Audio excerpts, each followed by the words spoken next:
పొట్టిపాడు గ్రామంలో అందరూ బాగున్నారమ్మా. మీ ఊరి గ్రామానికి ఇది ఎన్నోసారి మేము వచ్చినది? రెండోసారి. దాదాపు 6 నెలలు 8 నెలలుగా వస్తున్నాం ఈ గ్రామానికి. కానీ కొన్ని సందర్భాల వలన, కొన్ని శోధన వలన ఈ గ్రామానికి మీరు రాలని పోని కారణం. కానీ దేవుని యొక్క చిత్తం, దేవుని యొక్క ప్రేమ ఈ గ్రామం పట్ల ఉంది కనుక మీ మధ్యలోకి మమ్మల్ని తోలుకొని రావాల్సి వచ్చింది. ఎందుకంటే ప్రతి గ్రామములో కూడా ఏం జరుగుతుందంటే వాక్యం అనేది కరువు అవుతుంది. ప్రతి గ్రామములో కూడా వాక్యం అనేది కరువు పోతుంది. వాక్యానుసారంగా నడుచుకోలేకపోతూ ఉన్నారు. దేవుని నమ్ముకున్న బిడ్డలే, దేవుని నమ్మి విశ్వాసించి నమ్ముకున్న బిడ్డలే ఏమవుతున్నారంటే లోకములో పడిపోతూ ఉన్నారు. రక్షించబడుతూ ఉన్నారు కానీ వాళ్ళ కాచుటకు ఎవరు కూడా కాచలేకపోతూ ఉన్నారు, విడిచిపోతున్నారు. రక్షిస్తూ ఉన్నారు కానీ వాళ్ళ జీవితం ఎలాగుంది, వాళ్ళ ఎలాగా ప్రార్థన మందిరికి రాలేదు, ఏ శోధన పడినారు, వాళ్ళ బలపరుస్తానది కూడా లేదు. చాలా గ్రామంలోనే చూసుకుంటా వస్తూ ఉన్నాం. యేసుక్రీస్తు దగ్గరకు వచ్చిన వాళ్ళు చూసి వాళ్ళు ఏమన్నాడంటే, గొర్రెలు లేని కాపర్లుగా కనపడుతూ ఉన్నారు. కాపరు ఉన్నా కూడా సరైన ఆహారం పెట్టలేదు. నేను ఎందుకంటే ఓపెన్ చెప్తానంటే, నేను ఉన్నది ప్రకటించమనేది నా దేవుడు చెప్పమన్నాడు. ఏదో దాసి పెట్టుకొని పోతే దేవుని యొక్క చిత్తం కాదు. ప్రతి గ్రామంలో కూడా నేను ఉన్నది ప్రకటించబడతా, ఉన్నది చెప్పబడతా. ఈ యొక్క వాక్యములో ఉన్నది ప్రకటించబడుతూనే దేవుని యొక్క ఆనందిస్తాడు దేవుడు.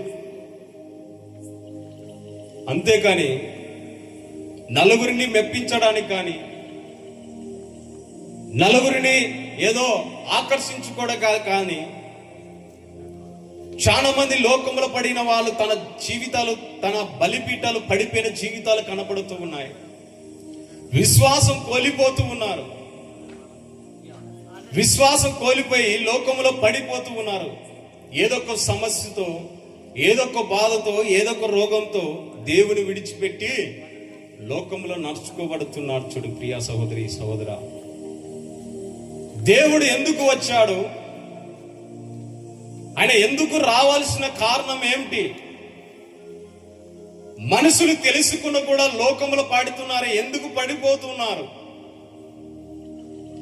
ఏ విధంగా పడిపోతున్నారు గుర్తెరగలేక వాడు ఏం చేశాడంటే, కళ్ళకు ఏం చేశాడు? గుడ్డితనం కలగజేశాడు. ఇది నిజమా అబద్ధం అనేది యోచించలేకపోతూ ఉన్నారు. ఇది నిజమా అబద్ధం అని యోచించలేకుండా లోకములో పాపము జీవితంలో అనేది చీకటిలో కట్క యొక్క జీవితంలో నడుస్తూ ఉన్నారు. తిరగలేక లోకములో పడిపోతూ ఉన్నారు. దేవుడిని వస్తూ స్తుతిస్తూ ఉంటున్నారు కానీ దేవుని యొక్క హృదయముని ఇయ్యలేకపోతూ ఉన్నారు. దేవుని యొక్క ప్రేమ అనేది దేవునికి పంచలేకపోతూ ఉన్నారు. ఎందుకంటే లోకముల వైపు చూసి లోకములకు బందీ అయిపోయి ఉన్నారు. ఆ బందిని నుంచి విడిపించడానికి పరిశుద్ధాత్మ దేవుడు మీ మధ్యలోకి మమ్మల్ని పంపించినాడు. వాక్యం అనేది కరువైంది. జీవితాలు చీకటి జీవితంలో బ్రతుకుతూ ఉన్నారు. ఆ కట్క జీవితంలో బ్రతుకుతూ ఉన్నారు. చీకటిలో వెలుగు ఏం చేస్తుంది? ప్రకాశిస్తుంది, కానీ గ్రహించలేకపోతూ ఉన్నారు. దేవుని వాక్యం అనేది హృదయంలో తాకబడితే విన్నుట మటుకు వింటున్నారు కానీ విడిచిపోతూ ఉన్నారు. దేవుని చెవులకు వేసుకొని పెడ చెవులు వేసుకొని పడుతున్నారు. అదే దేవుని యొక్క బాధ. పరిశుద్ధాత్మ దేవుడు బాధపడుతూ ఉన్నాడు. ఆయన దినమెల్లా ఆయన చేతులు చాపి ఆయన పిలుస్తూ ఉన్నాడు. ప్రియ సహోదరి సహోదర, నా ఎద్దుకు రాని ఆయన దినదినాలు చేతులు చాపి పిలుస్తూ ఉన్నాడు. కానీ లోకముల పడి ఆ లోకము నుంచి విడిపించలేకపోతున్నారనే మీ మధ్యలోకి పరిశుద్ధాత్మ దేవుడు మమ్మల్ని పంపించినాడు. చూడండి పిల్లరా, మేము ఏ గ్రామానికి కూడా ఏది కూడా ఆశించి మేము బయలుదేరాం. ఏ గ్రామాన్ని కూడా ఏది ఆశించి మేము ముందుకు సాగం. మాకు సపోర్ట్ లేదు, ఏమీ లేదు. మాకు సపోర్ట్ ఉన్నది ఎవరంటే యేసుక్రీస్తు మాత్రమే మాకు సపోర్ట్. మనుషులు కాదు మాకు సపోర్ట్ కావాల్సింది, దేవుని యొక్క సపోర్ట్ మాకు కావాలా. దేవుడు మా పక్షం ఉంటే దేవుడు మమ్మల్ని అనేకమైన గ్రామంలో తీసుకొని వెళ్తూ ఉన్నాడు. ఈ గ్రామానికి రావాలని ఎన్నోసార్లు ప్రయత్నం చేసినా కానీ సాతాను కూడా అడ్డుగోలుతో వేస్తూ వస్తూ ఉన్నాడు. ఈ గ్రామానికి సాతానుగాడు అనేకమైన అడ్డుగోలుతో వేస్తూ వస్తున్నాడు. ఇప్పుడు కూడా వాన రావాల్సింది, కానీ దేవుడు వర్షమును ఆపజేశాడు. ఫస్ట్ సారి వచ్చినప్పుడు కూడా ఇలాగనే జరిగింది. కానీ మేము బయలుదేరుతున్న ప్రతి గ్రామంలో కూడా వర్షాన్ని అట్ట ఆపజెప్పి మేము సర్దుకున్న పోతున్నా కానీ వర్షం, భయంకరమైన వర్షం పడుతుంది. ఎందుకంటే దేవుని వాక్యం అనేది ప్రకటించబడాల, ఆయన చిత్తమును నెరవేర్చబడాల, ఆయన కార్యమును జరిగించబడాల. ఆ యొక్క సరైన యొక్క విత్తనమును పడలేక జీవితాలలో హృదయములలో విత్తబడుతున్నాయి, కానీ రాళ్ళలో ఉంటలో అడ్డబడుతూ ఉన్నాయి. ఏంటివంటే అవేంటే లోకముల బడి శ్రమలు కలిగినప్పుడు ఆ యొక్క మొలక అనేది వేడికి రాకుండా చూడండి. మనిషి జీవితంలో గుర్తెరగలేకపోతూ ఉన్నారు లోకముల పడి. ఈ క్రైస్తవులే దేవునికి విరోధిగా మారుతూ ఉన్నారు. ఈ క్రైస్తవ జీవితమే దేవునికి చేస్తున్న వ్యతిరేకాలు చేస్తూ ఉన్నారు. దేవుడు ఏమన్నాడంటే ఆజ్ఞ అతిక్రమమే పాపం అన్నాడు కదా. మళ్ళా దేవుడు ఆజ్ఞ ఇచ్చిన అతిక్రమాన్ని ఇస్తున్నాం. మనం ఎలాగా అతిక్రమిస్తున్నామంటే దేవునికి చేయకూడదంటే చేస్తూ ఉన్నాం. ఇది చేయకూడదు, ఇది నీది పద్ధతి కాదు, చేయకూడదని అనే కార్యమును మీరు చేస్తూ ఉన్నాం. ఎలాగంటే టీవీలు, సినిమాలు, సీరియల్ చూసి నలుగురు ఫ్రెండ్స్లో కూకొని అనేకమైన మాటలు మాడుతున్నారు. అది దేవుడు చూసి చాలా బాధపడుతూ ఉన్నాడు. ఆయన ఒక కుమారుడు తన కొడుకు చెడిపోతుంటే ఎలాగ బాధపడతాడో, ఒక కుమారుడు తాగుడు పెద్దది వ్యసనాలతో తిరుగుబడి ఎలాగ బాధపడతాడో అలాగనే నీ యందు ఎంతో బాధ కలిగి ఉంటున్నాడు ఆయన. యేసుక్రీస్తు ఎందుకు రావాల్సి వచ్చింది మా ఆయన? నీకు ఏదైనా అపాయం అంటే, ఏమైనా నీకు ఏదైనా సంభవిస్తే ఎవరైనా రాగలుగుతారా నీ దగ్గరికి? నీకు ఒక కేసు వచ్చిందంటే కేసు పడడానికి నేను నీకు బదులు నేను స్టేషన్కి పోతానంటే ఎవరైనా వస్తారా? ఎవరు రాదు. చూడండి. కానీ నీ పాపమును భరించడానికి పరలోకము నుంచి దిగి వచ్చాడు ఆయన. పరలోకమును విడిచి వచ్చాడు ఆయన. ఇట్లా బట్టలు వేసుకొని, తెల్ల బట్టలు వేసుకొని ఆ యొక్క బురదలో దిగమంటే దిగుతారా? మన పరిశుద్ధుడు, పవిత్రుడైన పరిశుద్ధుడు, దేవదూతలతో ఆరాధించబడుతున్న, కోట్ల దేవదూతలతో ఆరాధించబడుతున్న ఆయన మన బురదలో ఎందుకు దిగాల్సి వచ్చింది? ఆ తెల్ల మాసికను ఎందుకు మాపించకాలో వచ్చింది? మనం ఒక తెల్ల ఇంగని మాసిపోతానని గుర్తెరుగుతున్నామే. మన దేవుడు పాపము చేసిన వాళ్ళని వాళ్ళ మోయాలని తెలిసి కూడా ఆయన ఈ లోకానికి ఎందుకు వచ్చాడు? ఆయన ఎందుకు వచ్చాడు ఈ లోకానికి? అయ్యో, నా మనస్సు, నా హృదయమును పాపము యొక్క మాసిక ఏర్పడుతుంది, మాసిపోతుంది నా హృదయం అని ఏ రోజు కూడా అనకట్లేదే. ఏ దినములు కూడా, ఏ క్షణము కూడా ఆయన అనుకోలేదు. కానీ ఎందుకు తెలుసా? అది నీ కోసమును నా కోసమునైనా భరించాల్సి వచ్చింది.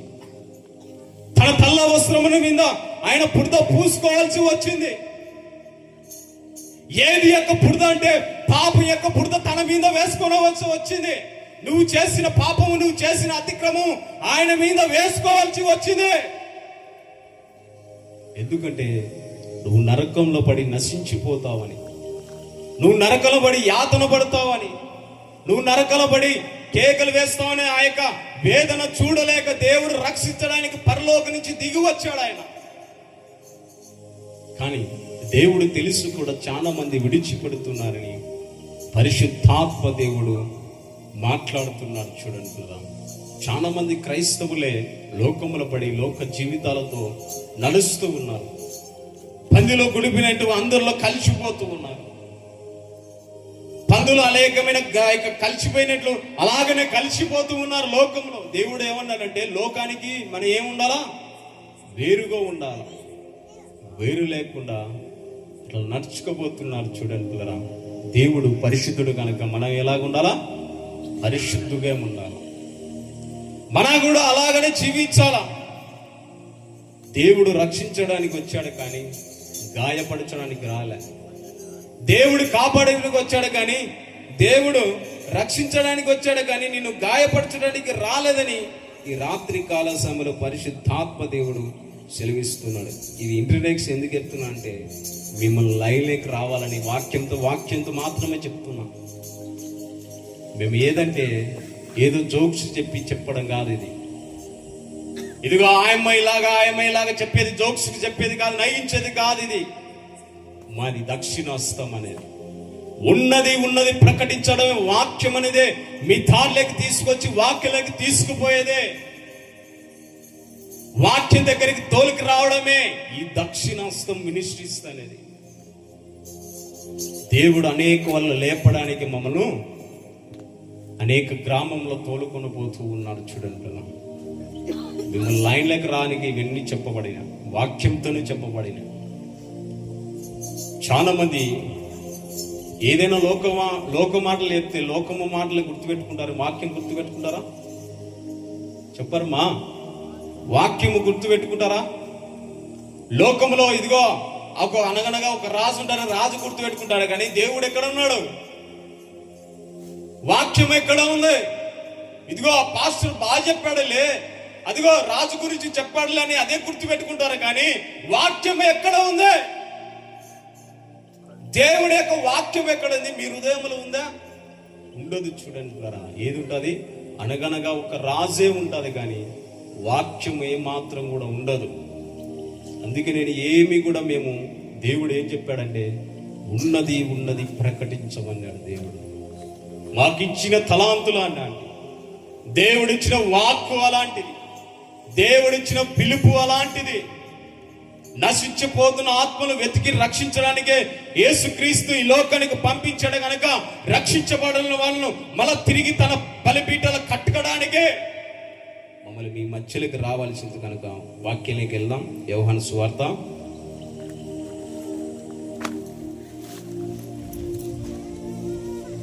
4వ అధ్యాయం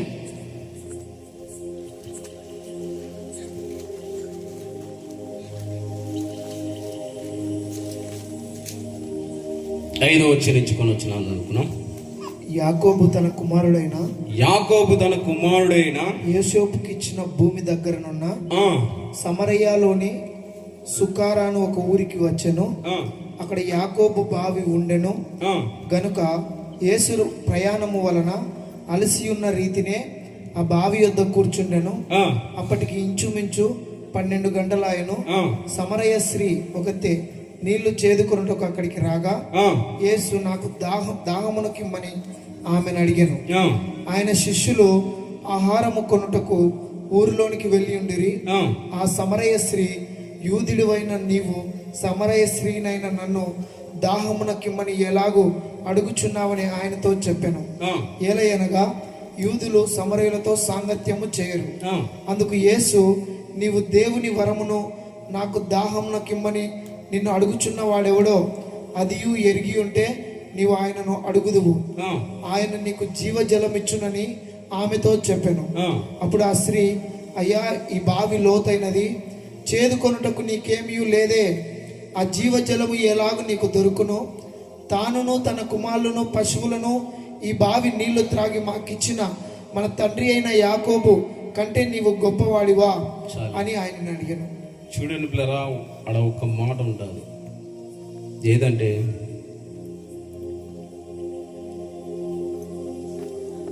జీవజలం అయ్యా ఈ బావి లోతైనది.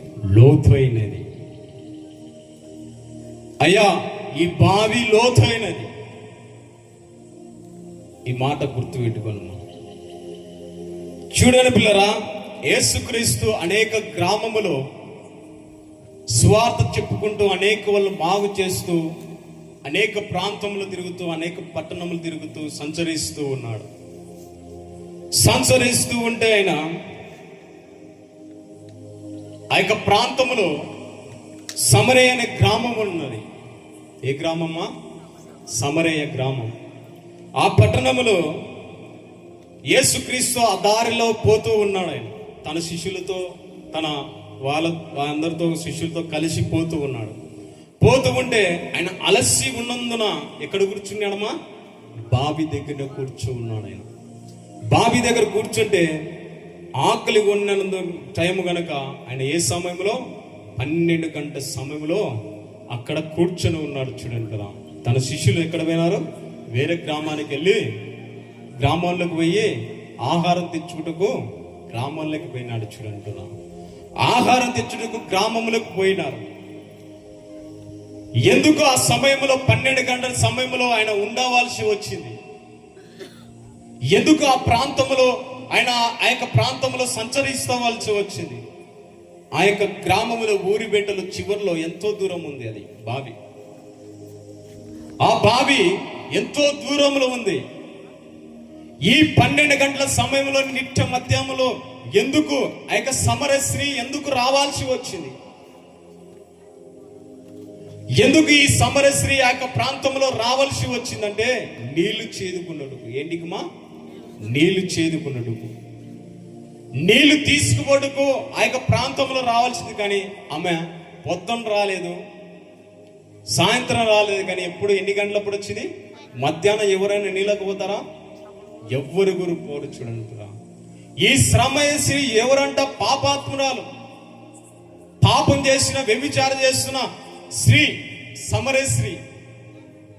ఈ సమరశ్రీ అనేక వాళ్ళను భర్తలలో కలిగిన వాళ్ళ స్త్రీ. ఈ శ్రమశ్రీ చదువు ఎంతమంది భర్తలు చదువు చదువుకుంటూ పోతే కొంచెం అర్థం అవుతుంది. ఇలా నేను చెప్పుకుంటూ పోతే అర్థం కాదు. యేసు నీవు వెళ్ళి నీ పెనిమిటిని పిలుచుకొని ఇక్కడికి రమ్మని అక్కడ ఏమంటున్నాడమ్మా? నీ పెనిమిటిని తొలగరమ్మని ఆమెతో చెప్పాను. ఆ స్త్రీ నాకు పెనిమిటి లేడనగా యేసు ఆమెతో, నాకు పెనిమిటి లేడని నీవు చెప్పిన మాట సరియే. నీకు 5 పెనిమిట్లుండిరి, ఇప్పుడు ఉన్నవాడు నీ పెనిమిటి కాడు, సత్యమే చెప్పిదివ నేను. సర్లే, చూడమ్మా, ఆమెకు ఎంతమంది పెనిమిటి ఉన్నారట? 5 మంది పెనిమిట్లు ఉన్నారు. ఈ నీళ్లు కావాలంటే, ఈ నీళ్లు చేతి తీసుకోవాలంటే ఈ నీ పెనిమిటిని తోలకరాపు అంటున్నాడు. ఎవరు? యేసుక్రీస్తు. నీ పెనిమిటిని తోలకరాపో, నీ పెనిమిటి తోలకరాపో, అప్పుడు ఇస్తాను జీవపు నీళ్లు అంటే. అయ్యా నాకు భర్తలు లేరయ్యా అంట. ఇప్పుడు ఉన్నవాడు కూడా నీ వాడు కాదంటాడు. అంటే మొత్తం ఎంతమంది మా భర్తలు? ఆమెకు 6 భర్తలు. ఎలాగ తెలుసు ఈయనకు? 5 మందిని విడిచిపెట్టి 6వ మందితో ఆ యొక్క సంసారం చేస్తున్న స్త్రీ. ఎలాగ తెలుసు? ఆమె మధ్యాహ్నం రాలేదు, ఆ యొక్క పొద్దున పోలేదు, సాయంత్రం పోలేదు నీళ్లు చేదుకో. 12 గంటల సమయంలో ఎవరైనా కానీ ఒంటరిగా పోగలుగుతారా? ఎండ పొద్దున పోగలుగుతారా? పోర్చుడంటారా? కానీ ఈ సమరశ్రీ ఏం చేస్తుందంటే అనేకమైన భర్తలు విడిచిపెట్టుకుంటూ వ్యభిచారం చేస్తున్న స్త్రీ. ఆమె పాపమని తెలుసు ఆ గ్రామంలో అందరికీ. అందుకే ఎవరికి తెలియకుండా ఆ గ్రామం నుంచి ఆ యొక్క 12 గంటల సమయంలో ఎవరు ఉండాలని తెలిసి కూడా ఆమె ఏం చేస్తుందంటే ఆ ప్రాంతంలో నీళ్లు చేసి కూడా పోతూ ఉన్నది. ప్రతి దినము కూడా అలాగ చేసుకునే ఉన్నది ఆ స్త్రీ, సమరశ్రీ. ప్రతి దినము నీళ్లు కూడా ఆ యొక్క మధ్యాహ్న కాల సమయంలో తెచ్చుకున్న స్త్రీ.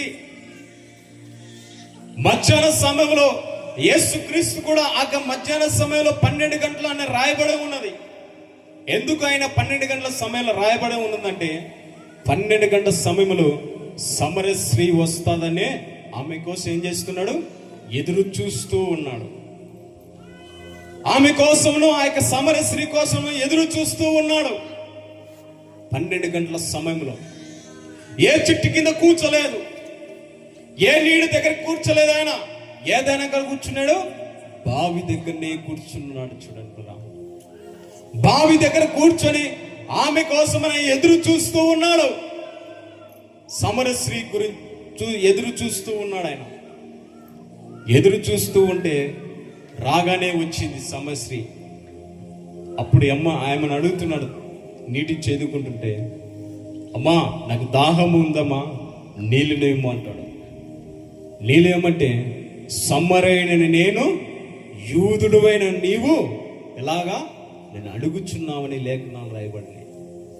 అంటే వీరికి వాళ్ళకు పొత్తు ఉండదు, వీరికి వాళ్ళకు స్నేహం ఉండదు. ఎందుకంటే ఇక్కడ బజార్ ఉండవు కాబట్టి, సూత్రులు ఉండవు కాబట్టి, వాళ్ళకు వీళ్ళకి ఎలాంటిదంటే కాపులు ఎస్సీ వాళ్ళు ఎలాగనో అట్లాగా అలాగా కలిగిన వాళ్ళు సాంగత్యం ఉండదు, సమాధానం ఉండదు. దగ్గర చేర్చుకునే వాళ్ళు యూదులను. నన్ను ఎలాగా అడుగుచూ ఉన్నాను, నేను అడుగుచున్నది ఎవరో నీ వరమును తెలియదా అని లేఖనాలు రాయబడినాయి. నువ్వు ఎక్కడి నుంచో దూరం నుంచి ఆ గ్రామం నుంచి వస్తూ ఉన్నావు. నీవు ఈ నీళ్లు ఇవ్వకపోతే జీవపు నీళ్లు నేను ఇచ్చి నీళ్లు ఎప్పుడు కూడా నువ్వు దప్పికొన్నావు, ఎన్నడూ కూడా నువ్వు దప్పికొన్నావు అంటది. అయ్యా ఆ నీళ్లు నాకు ఇమ్మంటే నీ పెనిమిట్లు తోలుకరాపోవంటుంది. ఏమంటున్నాడమ్మా? నీ పెనిమిట్లను తోలుకరాపో అంటున్నాడు.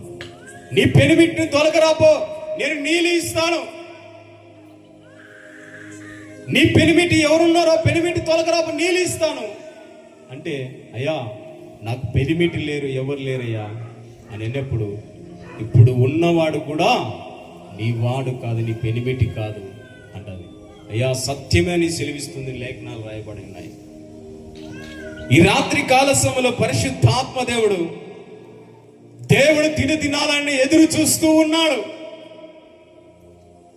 ఇదిగో సమరయ స్త్రీని ఏ రీతిగా అయితే ఎదురు చూస్తూ ఉన్నాడో, ఇదిగో సమరయ స్త్రీ లాగా ఏ రీతిగా ఎదురు చూస్తూ ఉన్నాడు ఆయన 12 గంటల సమయంలో నిట్ట మధ్యాహ్నం ఎదురు చూసినట్టు నీ కోసమును ప్రతి దినమున ఎదురు చూస్తూ ఉన్నాడు. ప్రతి క్షణము దేవుని విడిచిపెట్టి తిరుగుతున్నావని, దేవుడు లేక ధిక్కరించి లోకంలో తిరుగుతూ ఉన్నావని, దేవుని దగ్గరికి రాగానే దేవుడు ఎత్తి చూపెడుతూ ఉంటే దేవుడి నుంచి దూరం అవుతున్నావు. ఎలాగంటే నీకు పెనిమిటి ఉన్నారు కదా, ఆ పెనిమిటిని తొలగరాపడంటే నీలో పాపం ఉంది, ఆ పాపం వదిలిపెట్టి నా దగ్గరికి రా. నీ పాపం ఏందో ఆ పాపమును వదిలిపెట్టి రా. అయ్యా సరే సత్యమే చెప్తివి, ఇదిగో నాకు పెనిమిటి లేనప్పుడు ఇదిగో ఈ పాపము నీలో ఉంది, ఈ పాపం నిన్ను సంచరిస్తూ ఉంది, ఈ పాపం అనేది నిన్ను ఏలుతూ ఉంది, ఈ పాపాన్ని గుర్తెరుగు. సమరశ్రీ చెప్పినట్లు మన ఈ రాత్రి కాల సమయంలో చెప్పగలుగుతామా నాలో పాపం ఉందని? అయ్యా నిజమే, ఇప్పుడు ఉన్నవాడు కూడా నా భర్త కాదని నిజమనే ఒప్పుకుంటుంది.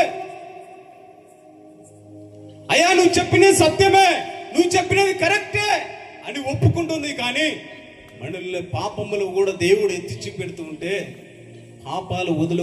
పాపాలని వదలకుండా దేవుడి నుంచి దూరం అవుతూ ఉన్నారు, పాపం నుంచి దూరం అయిపోతున్నారు. దేవుడు దగ్గరికి వస్తుంటే, దేవుడు దినాలని నువ్వు ఎదురు చూస్తూ ఉంటే, అయ్యా కుమారుడా, అయ్యా కుమార్తె, ఎందుకు దూరం వెళ్తూ ఉన్నావు? ఈ పాపాన్ని నువ్వు వదిలిపెట్టు, ఈ పాపం నుంచి వదిలిపెట్టు. అందుకే అంటున్నాడు. అక్కడ ఏమంటుందంటే చూడు, చదువుదాం. నీకు చెప్పిన కదా, అయ్యా ఈ బావి లోతైనది. లోతైనది స్వభావం ఏదంటే పాపం యొక్క చీకటే. ఆ లోతైన పాపి స్వభావం ఏదంటే పాపం యొక్క చీకటే. ఆ చీకటి లేదంటే ఎంత లోతుగా ఉందంటే అంతగా పాపములో పడి ఉన్నావని. ఎంత లోతుగా ఉందంటే అంత లోతంలో పాపంలో లోకంలో పడి ఉన్నావని. లోతు అనేది పాపం బావిలో, ఆ చీకటిలో నీవు బ్రతుకుతూ ఉన్నావు. అంత లోతులో పాపంలో గుర్తెరగలేక దేవుడు ఎన్నిసార్లు కూడా గద్దించినా, ఎన్నిసార్లు పిలిచినా కూడా దేవుని యొక్క లోతులో పడిపోయి ఉన్నావు. ఆ లోతు నుంచి విడిపించడానికి పరిశుద్ధాత్మ దేవుడు మీ మధ్యలోకి మమ్మల్ని పంపించి ఉన్నాడు. హల్లెలూయా. ఆ లోతు నుంచి నేను లేవనెత్తడానికే, ఆ లోతు నుంచి నేను విడిపించడానికే ఆయనకి ఏదొక విధంగా నీతో మాట్లాడుతున్నాడు, కానీ ఆ మాటకు లోబడలేకపోతూ ఉన్నావు. ఆయనకు 4 భర్తలు కలిగి ఉన్నారు, పాపముతో చేసిన భర్తలతో కలిగి ఉన్నారు. ఆమె ఇప్పుడు ఉన్నవాంత కూడా పాపము చేస్తూ ఉన్నది. అనేకమైన పాపములు చేస్తూ ఉన్నావమ్మో. ఇదిగో నీలో ఒక పాపం ఉంది. ఆ పాపము ఏదో ఈ రాత్రి కాల సమయంలో గుర్తెరగమని పరిశుద్ధాత్మ దేవుడు ఈ రాత్రి కాల సమయంలో సెలవిస్తూ ఉన్నాడు. చూడండి పిల్లరా, ఏ రీతిగా బ్రతుకుచూ ఉన్నాం. సమరయ వలె మన జీవితాలలో నడుచుకోబడుతున్నామా? సమరశ్రీ ఏ రీతిగా అయితే ఆ యొక్క పాపములలో నడవడుతున్నావా? అయితే ఈ వాక్యము మీకోసమే, ఈ దినం అనేది మీకోసమే, ఈ సమయం అనేది మీకోసమే. ఈ సమయం అనేది ఎన్నో దినాల నుంచి ఆయన ఎదురు చూస్తూ ఉన్నాడు. 12 గంటల సమయంలో ఎదురు చూస్తున్నట్లు ఈ సమయం కోసం పరిశుద్ధాత్మ దేవుడు ఎదురు చూస్తూ ఉన్నాడు. ఆయన సమరశ్రీని గుర్తెరిగినట్లు ఈ రాత్రి కాల సమయంలో కూడా మిమ్మల్ని కూడా గుర్తెరుగుతూ ఉన్నాడు. హల్లెలూయా. ఈ రాత్రి కాల సమయంలో మిమ్మల్ని కూడా గుర్తెరుగుతూ ఉన్నాడు. ఆ బంధకాల నుంచి విడిపించాలని, ఆ పాపం నుంచి విడిపించాలని, ఆ బాధల నుంచి విడిపించాలని. ఇదిగో ఒక సమస్యను పడిపోయి ఉన్నా అంటే వాడి బంధకాల నుంచి విడిపించడానికే పరిశుద్ధాత్మ దేవుడు ఈ వాక్యముతో దేవుడు నీతోనే మాట్లాడుతూ ఉన్నాడు. ఆయన విత్తనములని సరైన భూమిలో పడక నశించిపోతూ ఉన్నారు, పెడచెవుల వైపు పెడుతబడుతున్నారు. చూడనుమా, మన జీవితం అనేది మహా అంటే 60-70 సంవత్సరాలు బతుకుతాం. అంత తప్ప మన జీవితంలో ఏమి లేదు. నువ్వు ఏమి సంపాదించుకున్నా, నీవు బంగ్లాలు, ఆస్తి, అంతస్తు ఎన్ని సంపాదించుకో. ఒక ఎగ్జాంపుల్ చెప్తా. ఒక ధనవంతుడు చనిపోతే, ఎన్నో కోట్ల ఆస్తులు కలిగిన ధనవంతుడు చనిపోయిన వాడు ఏ ఒక్క రూపాయి కూడా తీసుకువెళ్ళాడు. అట్లెందుకు మన పెద్దగుణంలో 50 ఎకరాలు కలిగిన ఆయన ఏమైనా తీసుకువెళ్తాడంటే ఏమి తీసుకుపో. సంపాదించి తన జీవితం అంతా సంపాదనలో లోబడుతూ ఉన్నావు. కొడుకును ప్రేమిస్తూ ఉన్నావు, కూతుర్లు ప్రేమిస్తూ ఉన్నావు, అనేక వాళ్ళు ప్రేమిస్తూ ఉన్నావు, కానీ నీ హృదయం దేవునికి దూరంగా కలిగి ఉన్నావు. ఎలాగంటే సమరయ స్త్రీలాగా. తనకు చెప్పేవారు లేరు, సరైన వాక్యము లేదు, సరైన వాక్యము పద్ధతి లేదు. కనుక ఈ రాత్రి కాల సమయంలో పరిశుద్ధాత్మ దేవుడు మీతోనే మాట్లాడబడుతున్నాడు. ఆయన సమరయ స్త్రీని విడిపించినట్టు ఈ రాత్రి కాల సమయంలో మిమ్మల్ని కూడా విడిపించడానికి. మీ జీవితం అనేది నిన్ను ఎవరు చూడలేదులే, ఏ వ్యక్తి చూడలేదులే, నా భర్త చూడలేదులే, నా ఫ్రెండ్ చూడలేదులే, నా తల్లిదండ్రులు చూడలేదులే మీరు అనుకోవచ్చు. ఈ సమరశ్రీని ఎవరు చూశారు చెప్పరమా? యేసుక్రీస్తు చూశాడు. ఆమె తెలుసా ఆయనకు? 12 గంటల సమయంలో ఎందుకు ఉక్కు కాల్సింది తెలుసా ఆయనకు? ఆ సమయంలో ఆమె వస్తుందని తెలుసా? తెలుసు. మానవునికి తెలియదు, కానీ దేవుడికి మాత్రమే తెలుసు. ఎవరిని విడిపించాలో, ఎవరిని రక్షించాలో ఎవరిని కాచుకోవాలనో, ఎవరిని వాక్యంతో గద్దించాలనో, ఎవరితో మాట్లాడాలో వారితోనే మాట్లాడుతాడు ఆయన. ఇదిగో నీ పాపం ఇది, నీ బంధకాలం ఇది, దీనికి లోబడినావు, నువ్వు ఈ దినమును విడిపించిపెట్టుకో, వదిలిపెట్టుకో అని సెలవిస్తున్నప్పుడు నువ్వు ఎప్పుడైతే విడిచిపెడతావో ఆ జీవజలమును సంపాదించుకుంటావు, ఆ జీవజలమును సంపాదించుకుంటావు. ఈ లోకంలో తాగుతున్న మన నీరు ఎంత తాగినా కూడా తప్పిక తీరదు. తాగుతూ ఉంటాం, మళ్ళీ తప్పిక వస్తుంది, తాగుతూ ఉంటాం, మళ్ళీ తప్పిక వస్తుంది. కానీ ఆయన జీవజలములు తాగుతూ ఎన్నడూ కూడా తప్పికొనావు. ఈ శరీరం కాదు గురించి కాదు చెప్పేది, మనలలో ఉన్న ఆత్మ గురించి చెప్తూ ఉన్నా.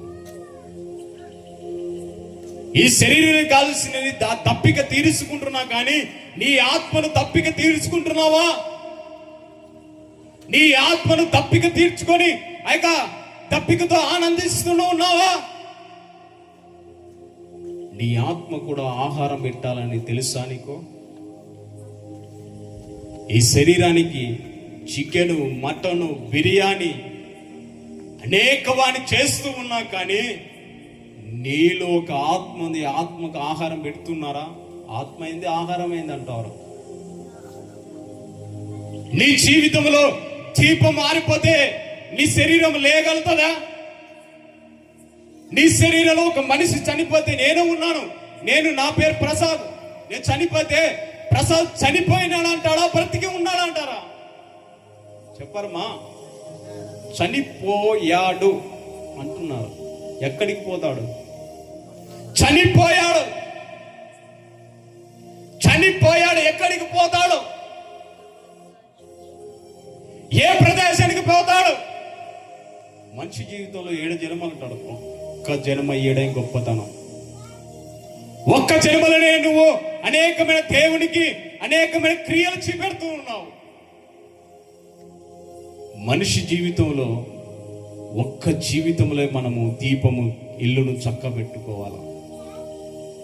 ఇంకా సమయం వదిలే, నేను మారుతాలే, ఈ పాపం చేసి నేను మారుతాలే, ఈ పాపం చేసి ఈ టీవీలు సంతోషించి తాగి బీడీలు, సిగరెట్లు, చుట్టాలు, బీడీలు ఇవన్నీ తాగి కొంతకాలము సంతోషించుతాం అనుకోవచ్చు. ఏదొక్క దినములో నీవేనా నేనైనా మరణం తప్పదు, మరణించక తప్పదు. ప్రతివారు మరణించిన తర్వాత ఎక్కడికి వెళ్తావో 2 మార్గాలు ఉంటాయి. ఏ మార్గం ఎంచుకుంటావు? ఈ లోకంలో కూడా 2 మార్గాలు ఉంటాయి. ఉంటాయా? ఉండమ్మా? ఒక తండ్రి ఉంటాడు, తండ్రి మాట ఉంటే బాగుపడతాడు, వినకపోతే చెడిపోతాడు. 2 మార్గాలు ఉన్నప్పుడు మన జీవితంలో చనిపోయిన తర్వాత 2 మార్గాలు ఉన్నాయి. చనిపోయిన తర్వాత 2 మార్గాలు ఉన్నాయి. ఆ మార్గాలు ఏదో గుర్తెరగో. ఈ రాత్రి కాల సమయంలో సమయం ఉందని సమయాన్ని లక్ష్య పెట్టకుండా నువ్వు త్రోసివేస్తూ ఉన్నావేమో. అయితే నీటి బుడుగ లాంటి నీ జీవితం, గడ్డి లాంటి నీ జీవితం, ఆవిరి వంటి లాంటి నీ జీవితం ఎప్పుడు ఆరిపోతుందో, ఎప్పుడు ఉంటుందో తెలియదు ఎవరికి. మాట్లాడుతా అలాగనే పడిపోతూ ఉన్నారు. బగ్గి చేసుకుంటూ, డ్రైవింగ్ చేసుకుంటూ అలాగే యాక్సిడెంట్ అయి చనిపోతూ ఉన్నారు. మాట్లాడుతా ఇలాగా ఉండేందుకు మాట్లాడినాడే, ఎందుకు నాతో మాట్లాడి ఎట్లా పడే లేరన్న కూడా లేడు. ఎందుకు తెలుసా? వాని సమయం అయిపోయింది అంటారు కదా. టైం లేదు వానికి, టైం బాగోలేదంటారు. మళ్ళా దేవుడు టైం ఇచ్చినప్పుడు మన దీపాలు చక్క పెట్టుకోలేమా? ఆయనకు సమయం ఇచ్చినప్పుడు మన దీపం అనేది చక్క పెట్టుకోవాలా. దీపం ఉండగానే ఇల్లు చక్క పెట్టుకోమని ఎవరు చెప్తున్నాడు? దేవుడే చెప్తూ ఉన్నాడు. దేవుడు ఎందుకు చెప్పబడుతున్నాడు? నీలో ఒక దీపం ఉంది, ఆ దీపము నిత్యం వెలిగించబడాలంటే, ఆ దీపము ఆరిపోకుండా ఉండాలంటే నీవు ఇల్లు చక్క పెట్టుకో. ఈ శరీరంలో ఈ దీపం ఆరిపోవచ్చు, కానీ పరలోకములో నిత్యమును నువ్వు వెలుగుతూ ఉంటావు. మనలో ఒక షుగర్ కానీ బీపీ కానీ కలుగు తిరిగి పన్నామనుకో ఏమైతే అంటే లేపలేం, చేయలేం. స్పర్శ లేనిది ఇది. మనిషి ఆత్మ పోయినాక స్పర్శ లేనిది ఎంత గిచ్చు ఎంత కొట్టు లేదు. ఒరి సురేంద్ర లేరా లేరంటే లేదు, ఒరి మధు అని లేరా లేరంటే లేదు. ఎందుకంటే దీపం ఆరిపోయింది. దీపం ఆరిపోయింది. మీ ఇంట్లో బల్బు ఆరిపోతే చక్కగా పోయి ఏదైనా గూట్లో గ్లాస్ తీసుకుంటారా మీరు? ఎట్లా పోతారు? ఇట్లా తనకలాడుకుంటూ పోతారు. అలాంటిది మన జీవితం. చూడు ప్రియా సహోదరి సహోదరా, సమరశ్రీ గుర్తెరుగుతుంది. సమరశ్రీ దేవుని గుర్తెరుగుతుంది. అదేదంటే చదువు.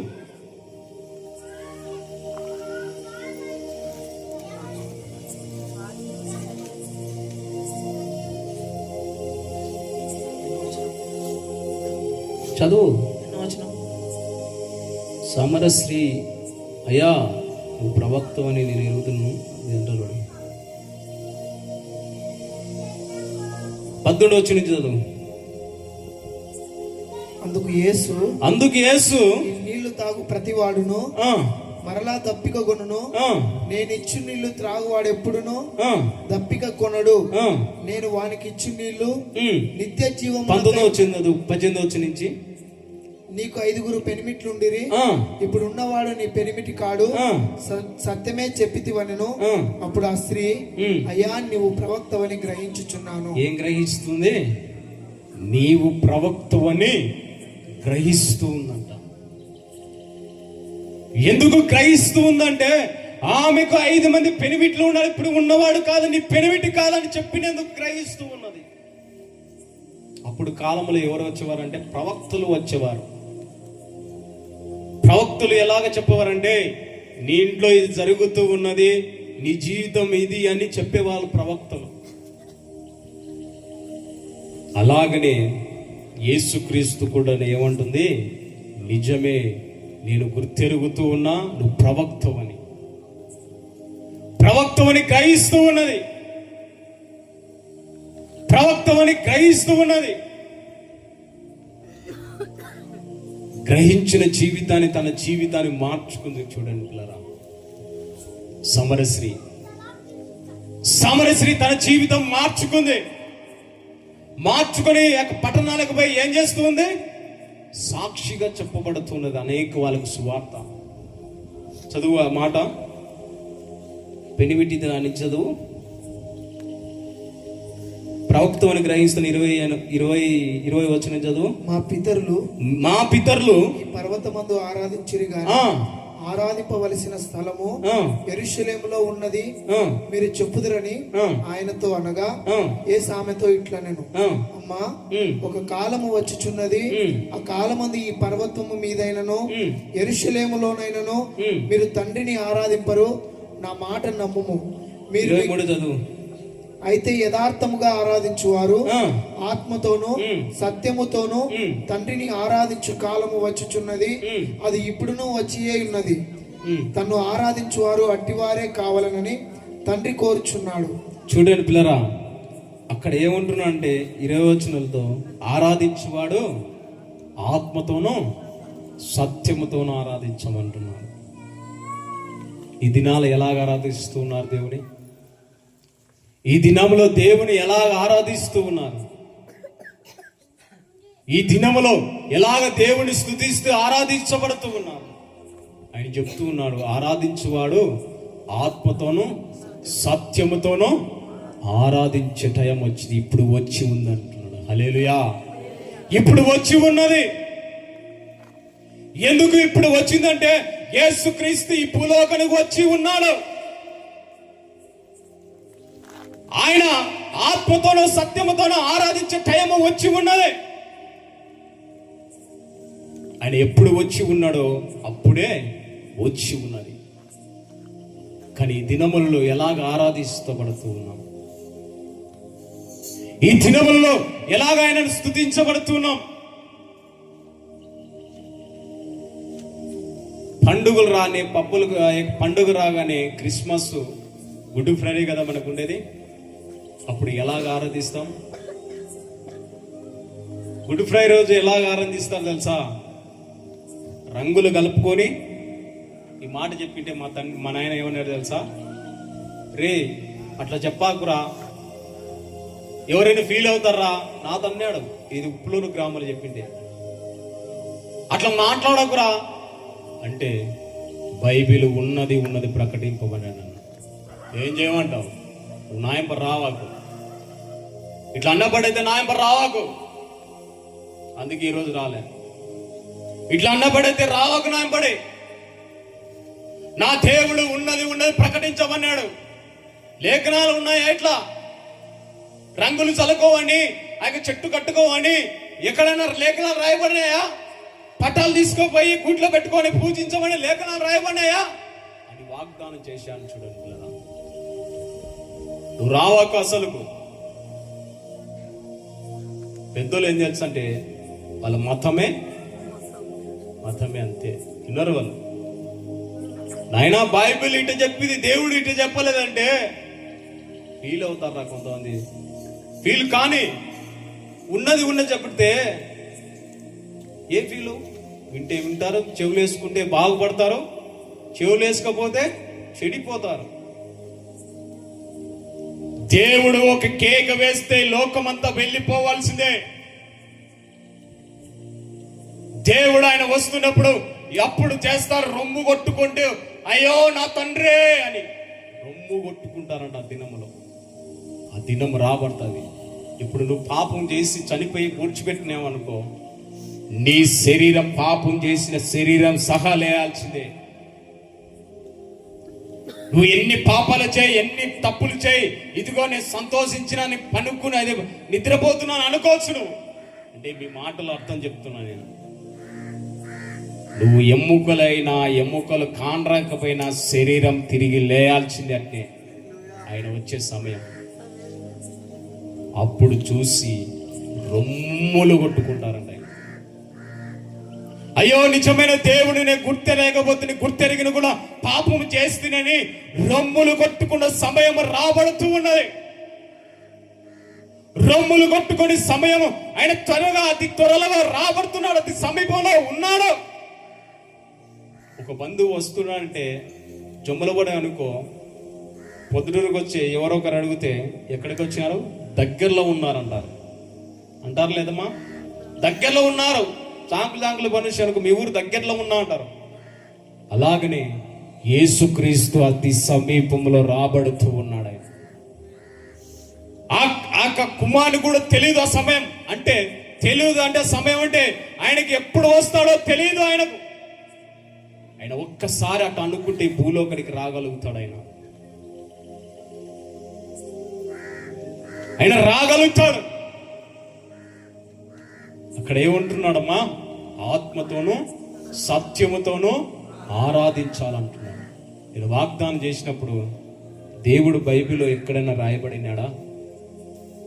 రంగులు కలుపుకొని అల్లరి చేసుకోవని బైబిల్ రాయబడిన ఎక్కడైనా చూపెట్టగలుగుతారా? చూపెడతారమ్మా? బైబిల్లో చూపెడతారా? మీరు మళ్ళా నన్ను పిలిచినా పిలుచుకపోయినా బాధలే. ఈ దినమే నాది లాస్ట్ అనుకోని.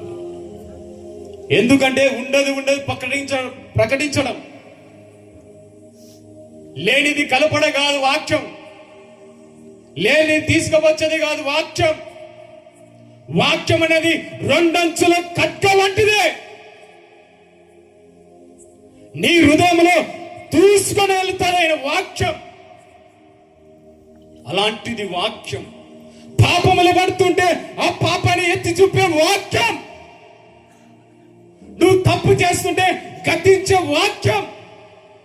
ఇది చక్క పెట్టుకోవాలని కూడా వాక్యం. చూడండి పిల్లరా, రంగులు తీసుకొని ఏం చేస్తారు? సల్లుకొని కేకలు వేస్తూ ఉంటారు. దేవుడు నమ్ముకున్న సమయంలో కూడా నేను కూడా అలాగే చేసుకున్నవాడిని. దేవుడు నమ్ముకున్న దేవుడు అనేవాడిని. కానీ దేవుణ్ణి నమ్ముకున్న సమయంలో, బాప్తిసం తీసుకున్న సమయంలో నేను కూడా అల్లరి చేసి నేను ఎంతో వికారంగా చేసేవాని. ఎందుకంటే వాక్యం అనేది తెలియదు. దేవుడు ఏదో సంతోషమని ఆ యొక్క సంతోషంతో కలుపుకొని అనేక వాళ్ళకి చల్లేవాని, ఇంట్లో వేసుకున్న గడి కూడా దొప్పుకునేవాని. ఈ దినాలు కూడా అలాగనే చేస్తున్నా. ఎందుకంటే చూస్తున్నా కనుక ప్యాడి తీసుకుంటూ ఈ కారంగా కొట్టుకుంటున్నారు. ఇంకా అనుకుంటే ఇళ్లలో పటాలు ఉన్నాయమ్మా, ఎవరైనా ఇళ్ళలో చేతులు ఎత్తుతారా? ఇళ్లలో యేసు ప్రభు ఫోటోలు లేవు కదా? అయితే మీరు ధన్యులు. యేసు ప్రభు ఫోటోలు తీసుకుపోయి గూట్లో పెట్టి ఏం చేస్తుంటారు? ఊదిగడ్లు ముంటియడం, దండలు వేయడం, ఏం చేస్తారు? పూజిస్తారు. ఆయన ఏమన్నాడు తెలుసా వాక్యం? ఆయన ఆత్మ గనక